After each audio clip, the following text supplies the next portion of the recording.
So boleh tak Bos Sanji cerita sikit apa itu pre-grading kepada view-view kita dan mungkin ramai lagi yang tak tahu kat luar sana. Kenapa tercetusnya saya mengenakan cas untuk pre-grading ni adalah first kali ramai orang tak tahu yang bila kita semak kad secara surface, maknanya kita tengok kad depan-depan, even though depan mata kau ni, dengan kita go through lebih detail berbeza.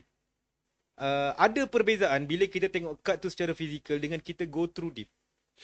Dan I bila nak see. go through deep ni, masalah dia pula, dia perlukan masa. Betul. Okay, even though kalau korang pergi dekat mana-mana grading center sekarang pun, kalau diorang ada servis pre-grade secara percuma, tapi up to 3 card lebih kurang macam tu lah. Lebih daripada 3 card diorang akan ada charges.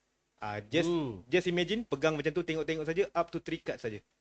Kalau kata korang hantar 10, yang lagi 7 tu dia akan charge. Okay. Okay. So bila kita pergi kepada pre-grading, satu kad tu, oi, boleh meninggal Mat. Nak check dia punya tu. Lagi-lagi kalau kita jumpa kad yang dia punya art dia sangat powerful lah. Macam Ni orang cakap art berat lah ni, art berat. art berat. Biasanya Art berat. terkena dekat kad-kad Dragon Ball. Okay.